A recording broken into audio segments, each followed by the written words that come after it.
you go to the airport on any given day where there's an Emirates flight or Ugandan Fly Airlines Dubai. fly Dubai, Yeah. and you're going to see a whole squad, like a whole football team of young women dressed in their hijab and a t-shirt branded from some company that's taking workers abroad. Do you think those women are going to fortunate situations over there?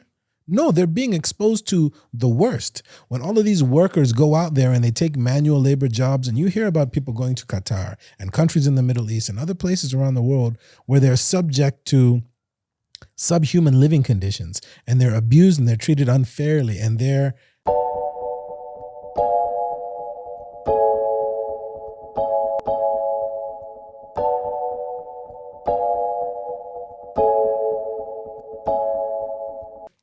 Hi guys, welcome to Kenganda. My name is Johnny Tamai and this is the REPAT podcast. Now we are missing the head of this house, okay? Oshay is somewhere living his best life. He left all of us behind, but we will see him soon. But guys, introduce yourselves. Hi guys, Outer Brian here, content creator from Uganda. I'm glad to be here. Okay, you're welcome, Outer. Master Gabs. I'm just happy to be here. I'm a content creator too. Yeah. I'm a beginner in the content game. Let me put it that way. So I'm looking forward to more good things to come. Okay, nice. We also have someone in the background, our manager. Please introduce yourself. Rachel here, the beautiful voice behind the scene. Hey. Okay, guys. So there's this clip going around. This is our dear president, His Excellency Yoweri Museveni, saying a prayer, leading a prayer. So he's basically asking for forgiveness from African Americans for Africa's part in slavery. Let's watch this clip, guys.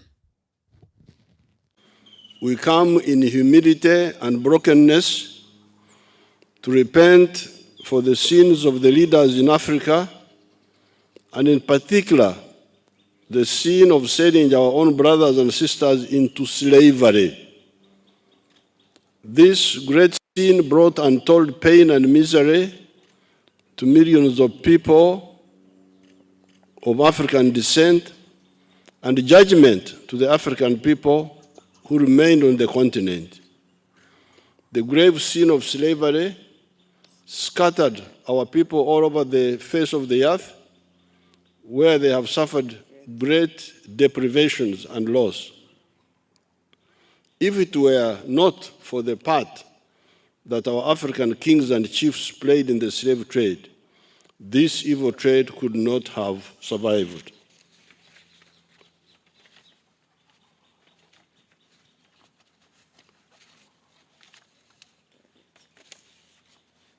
Therefore, on behalf of all the African leaders, past and present, all of them, I acknowledge the part that we played in this tragedy, and today we ask for forgiveness. We seek forgiveness for the great pain and loss that the myopic and selfish decisions of our leaders caused our brothers and sisters of African descent around the world, and we ask their forgiveness. We plead. So, guys, you had the president himself seeking for forgiveness for the part, African leaders played in slavery. But what do you think, guys? Gabs, what do you think? Oh boy. Okay. It's nice to hear. Mm-hmm. It's nice to hear, as in, like, it's a nice gesture, Speaking on behalf of all of the African leaders, such a kind sentiment geared toward members of the African diaspora community, right? Because it's not only Africans in one country in particular, or rather, let me say, descendants of Africa that ended up there. It's not just one country in particular that you can refer to when you're talking about the audience that could hear this message and think that it applies to them. So I think that's okay. Yeah. It's valid he's not saying anything that's incorrect. But okay, and Oh my God, Gabs. no, like seriously, okay, and He now is apologizing. okay, that's fine, but like you're apologizing for some shit that happened like hundreds of years ago, right? So like, okay, and meaning words are nice, but what is there anything that's going to accompany that to maybe facilitate or restore viability to a relationship for all of these Africans who have spent generations growing their lineage in the diaspora to come back and feel a part of home? I mean, how many conversations have we had about this topic where it's like, you belong to Africa, you don't belong to Africa. Yeah. I qualify as an African because of this, you don't qualify as an African because of that. For me, this conversation would be better had, and when I say this conversation about a world leader, an African president apologizing on behalf of his peers to members of the African diaspora, that conversation would be a lot better if it was paired with, okay, we apologize for this, now this is next, right? What's the outcome other than an apology? It's like saying, John, oh, I'm sorry that I Hurt you. I broke your toy Oh. as a 5-year-old child. John, I'm sorry, I broke your toy as a 5-year-old child. It was your favorite toy, but no. So am I going to break your toy and then buy you a new or better toy? Am I going to give you something that symbolizes a tangible item that can represent a replacement of what it is that you lost at that particular time? So when you talk about freedom, when you talk about the promise of a brighter future, when you talk about all of these things that were lost to those people at that particular time, it goes so deep. For me, it's like, okay, and what? Yeah. Yeah. Rachel has some things she wants to say. Me, I see this as, before even that, like any efforts at unifying and reconciling our people is very much welcome and encouraged in my view. And I believe our president, I don't want to call him Museveni, I want to put that respect. Our president, I believe in specifying Black Americans, I believe he also recognizes there is a group in particular who have had a significant influence across the world in the last century or so. Not just him, but as we see it as well, and influencing them. It's like he wants to influence them in the fold of the Pan-African agenda, which sort of makes sense. So for me, I see this as a move, a sign of growth in the outlook and wisdom on the part of our president, and perhaps it's like an indication of a wider awakening in a way to for the heads of state. Like we saw how recently, I think President Ruto proposed the no visa for the diaspora. Yeah.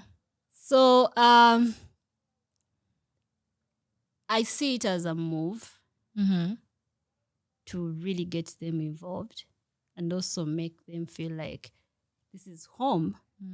You're welcome to come and contribute in any way you can to the development of Africa, because there's an agenda, I think it's 2063, to have Africa have one currency, trade across Africa, no borders, all that. So them being part of Africans, doesn't matter where they are in the world, they're still Africans. Yeah. At the end of the day. Now, my only hope is it's received in the same vein I believe it was intended, because we've seen in the recent times certain sects, at least online, like in our previous episode, Yeah. the media, they have a way of misconstructing narratives, and that can create diversions or divisions amongst Africa and the Black Americans or diasporans and all. And it's not just them. There are people who are taken from there before borders and everything. As Africans, we used to have like regions, yeah. Before the Europeans came and created the borders and all that, we used to have like regions, but also we would move a lot as a group, different reasons, famine, conflicts within amongst ourselves. So that's if you look at the history, because when to take you back, when I think it was mid, as history has it or tells it, mid 15th century. That's when transatlantic slave trade started, and that was the biggest slave trade in history.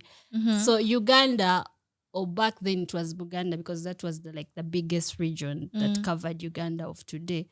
It wasn't so much involved in that transatlantic. However, when you look at places like Zanzibar before then, because there were those like the Arabs and Portuguese who are now taking people from regions like Buganda, Kenya, and all those other regions, and they were enslaving them within Africa, who are now like maybe descendants from Uganda or Kenya or somewhere. So yeah, I feel like he doesn't speak only to the Black Americans, but he speaks to the diasporan community, and then people spread out all over the Caribbean, South America, who are victims of slave trade, and even within Africa itself. Yeah. You know what? First of all, he was actually praying, guys. Yeah. This wasn't a speech. This was a prayer that he wrote down, and he was praying. Guys, no, we are a prayerful country. He was praying. The head of state was praying. So in his prayer, praying to God, he was also seeking the forgiveness of African Americans, or acknowledging what African leaders acknowledging what African leaders did during slavery, right? So when I listened to that, I was just like, I thought he was actually going to offer, something like no visas or something. Turns out it was just a prayer. Now, like he said, it's welcomed, but I think it would have made more sense if he followed it up with something like, oh, you guys can come to you can come to Uganda with no visa, or you guys can, there's some people out there who like free land, or some incentives to, to encourage people to come back on the continent or something like that. But when I heard what he said, we have so many people who the African Americans I've encountered do mention this particular thing about what Africans did, during slavery. And we have to acknowledge that. I think it's every African should acknowledge that part. You need to stand on your 2 feet and say, yes, you know what? It's the African chiefs who were enslaving people and getting slaves to sell them off. Yeah. And the people are still in denial. Like they say, oh no, African chiefs didn't have anything to do that. But no, they did that. There was even slavery among the communities themselves. And the most slaves were women. FYI, the women for labor and whatnot, and then also concubines. We'll get to that another day, another time, or something like that. But yeah, guys, I think this would have made more sense if he followed it up with something. Him praying was nice, because we all love prayer. Praise the Lord. Yeah, I would want to think like this is like a gesture to sort of like call for unity and putting like to bed the disunity between African the diaspora, African Americans. We have all these narratives here and there, thanks to like the internet or personal experiences that are carried out of Africa and causing further, division. Yeah. So I would want to think that this is like a step towards, introducing that. He's maybe like trying to review it or revise it more and see, is it something that we could do? Can we implement it? What are the steps we need to do, here and there to have these people back here without visas and all that? And what requirements do they have to have? Because, listen, if you say no visa, there should be conditions and requirements, because then you have everyone coming in and all that. Yeah. So me, that's what I think. Yeah. Brian, what do you think? Maybe first of all, I would like to thank him for coming up. I don't know what was standing on behalf of, apologizing on behalf of African leaders. I don't know what after all those years, what made him rise up from nowhere, out of the blue, and start praying for his friend Ruto. He's borrowing a leaf from his friend Ruto. Yeah, so I'd like to thank him for that. However, according to me, I really think, of course, it was something good. It's like she has said, it brings about, it's a call for unity. However, to a certain extent, for me, I find it not necessary. What do you mean? Like, okay, first of all, this was during slavery time. And as we speak today, these African leaders who are in power right now, they have created situations whereby we still feel like we are still being engaged in slavery to some extent. Yeah, you look at an example of Uganda, a country like Uganda, where he is the one who is in control. You look at the people who are living. You look at the girls and the people who are leaving the country to go and work. It's more of sort of like slavery is still ongoing. Modern day slavery. Modern day slavery. Okay, that's the best way. So people still modern day slavery. Our ladies are always leaving the country to go and work in those Arab states and what. And these are the African leaders who are in charge. So the mere fact that he's apologizing for slavery, yet there is still modern slavery is still ongoing today. I feel like we are still in the same bracket. And but you can't compare the slavery then to the slavery now. Yeah, of course, the slavery then was different. Yeah, because still by then, of course, for example, like you were telling me earlier, people were being traded. Human beings were being traded for mirrors, beads. Of course, that was back in the day. Yeah, but still today, it's, I don't know, I feel like we are still in the same mix. And those prayers are quite unnecessary to some extent. Yo, Brian is atheist, so he doesn't believe in God. Before, let's not even get into you're going to that's not the convince him point where I was about going. prayers. about prayer was unnecessary. Gads? I had a question in my mind. Yeah. And Brian has just reinforced the question that I have in my mind. How are we going to take this seriously when there was a very specific phrase that he said in the midst of his prayer, right? Because of the myopic and selfish leaders, right? That these slaves were traded, and this was a result of actions of our myopic and selfish leaders. Yeah. Here we sit in 2023. Ruto, his inspiration for the prayer, right? Kenya is far from anywhere in high standing to say that they are not full of myopic and selfish leaders who control their government right now. Uganda is full of all of these 65 plus year old leaders who are way past their expiration date but maintain power, who enrich themselves at the expense of the people at large, right? Those are myopic and selfish leaders. So why are you apologizing to people for the myopia? Excuse me. Let me say my English properly, please. Why are you apologizing to people for the myopic and selfish decisions of leaders in the past when your current cohort are making myopic and selfish decisions today? Exactly. What moral ground do you have to stand on to issue that apology and expect people to take you seriously? Right?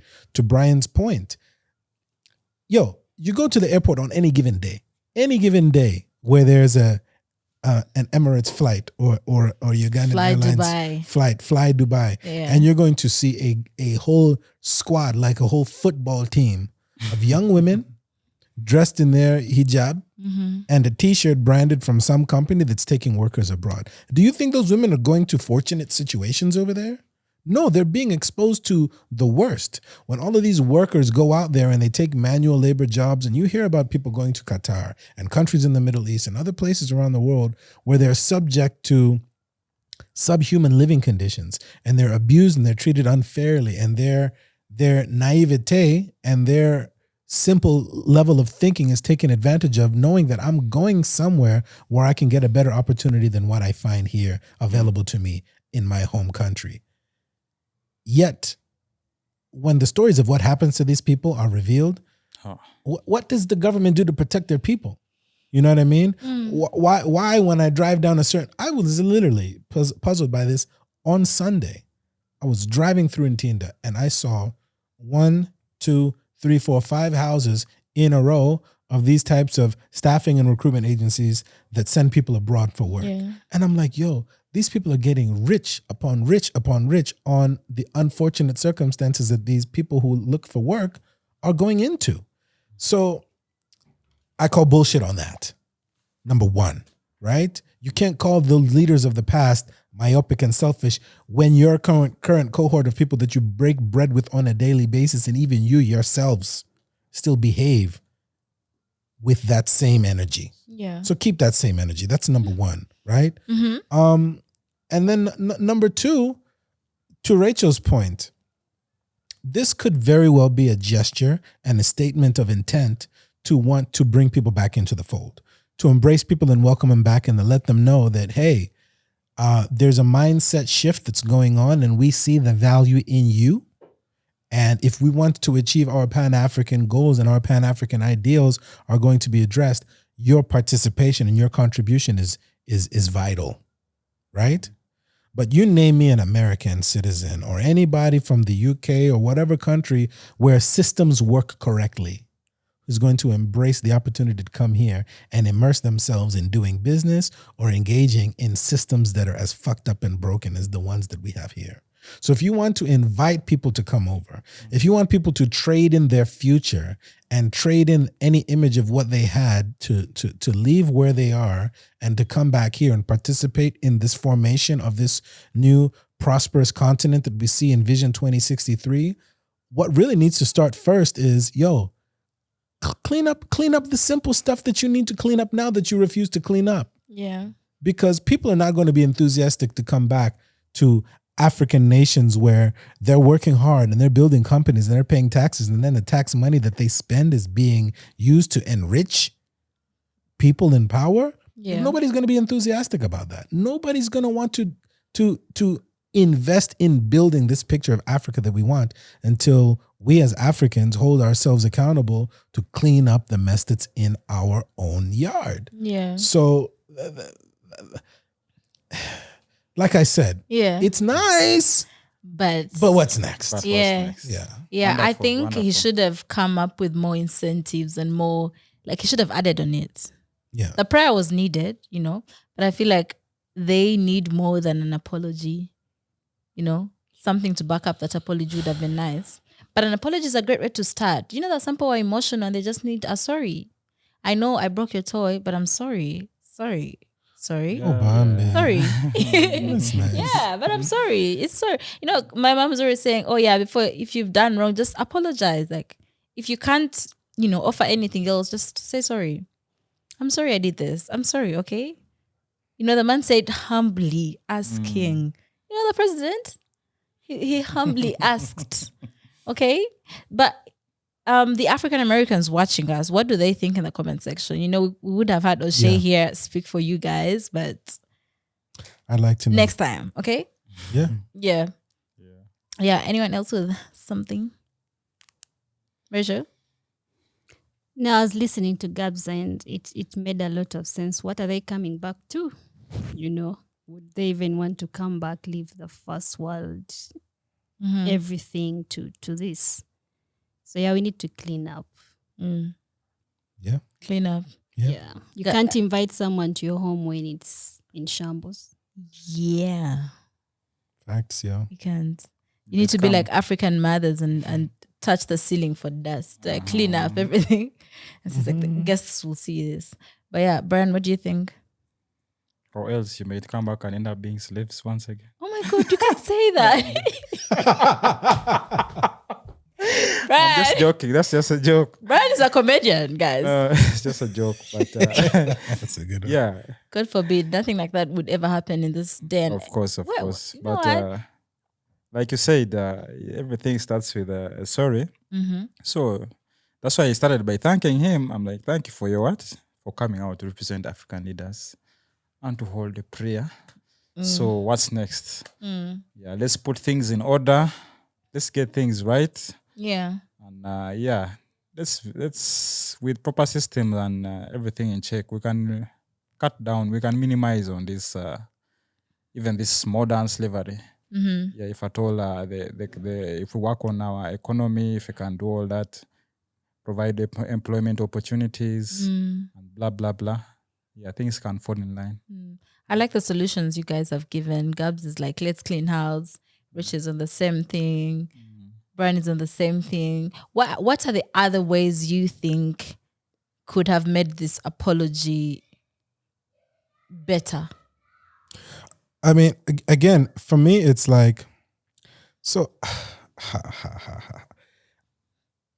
I feel like an apology is a nice gesture, but it's not a solution. And we need to be solutions-oriented thinkers. So if President Museveni were to have prayed for forgiveness and then post prayer and apology, then identified and explained, here's how we as Uganda plan on making good on the promise of a better future. Here's what we as Uganda are prepared to do. Those of you in the diaspora that want to come to Uganda and experience and participate in this growth that we not only as Ugandans aspire to, but as Pan-Africans aspire to, then here's what we're willing to do to facilitate, welcome you, and you can look forward to more announcements about some of the programs and etc. that will be put in place. Just demonstrate the intention of actually doing something and verbalize it and vocalize it and say this is something that we are willing to stand on. Saying the emotional thing of the prayer means a lot. Oh, it is well with my spirit. That doesn't move the needle for me because you can't apologize for a gunshot wound. Yeah. That shit still hurts. You know what I mean? I'm still bleeding. I'm still here. My life is still in jeopardy. I know that's an extreme analogy, but what I'm saying is sometimes sorry isn't good enough. And in this particular case, sorry is nice for those people who only need that. But for those who are seriously thinking about coming back to Africa to establish a more meaningful relationship with the continent, they need to hear why they should. They need to be made to believe. They need you to instill confidence in them that what looks like a pretty risky proposition is actually worth it. And I think if he or any other leader were to verbalize that, then I think it's a huge step in the right direction. Okay. Yeah. Perfect. Yeah. Gabs, that's well said. I think we can end the episode here. But guys, we would love to hear from you in the comment section, especially African Americans. Does this apology help you out in any way? Do you feel a certain way? And what would you have liked the apology to come with? But yeah, tell people where they can find you. Yo, find me on all social media platforms, TikTok, Instagram, everywhere. Outer Brand, that's OUTA Brand. Okay, Yeah. Gabs. At Master Gabs on Instagram and Twitter, Agaba Tumusime MBA on LinkedIn, and please always remain allergic to average, and you can do that by tapping in with the Allergic to Average podcast on YouTube. Okay. I'll let you Thank go. you.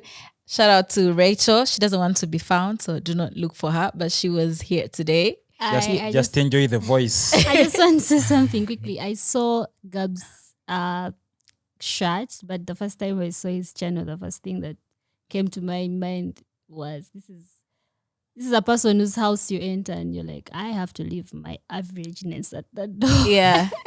Come in By with the way. greatness. You know how Gab By starts. the way. Come in with your greatness. Yeah. I'm glad you recognize and appreciate that. Yeah. Thank you, Rachel. Yeah, guys.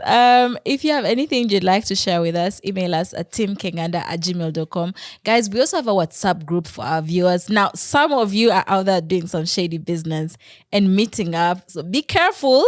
If Oh you my God. meet up from the group, you cannot blame us for anything. We are not held liable for what happens to you when you decide to meet people behind our backs. Yeah. That is not, we put the group so that you guys can connect, and it's a community, but some of you have turned it into a dating page. Be smart, be And responsible, yet we be have the safe. Pan-African Dating show. Yeah, where you could go. What are you? But we can't be held liable for anything. I'm just putting this out there. If you decide to put 2 and 2 together in the WhatsApp group, no, that's on you. We can't be held liable for anything. But yeah, also this topic came from someone in the WhatsApp group. So shout out to that. You can join our WhatsApp group. There's a link in the description box. Just tap it and it will take you right there on WhatsApp. Yeah, guys, you can also follow us on our social media pages at Kenganda Nation. Do all the nice things. Give us the likes, the follows. Subscribe to this YouTube channel. And like Brian said, he's wearing red today, representing love. So subscribe to the Pan-African Dating Show, guys. We'll see you next time.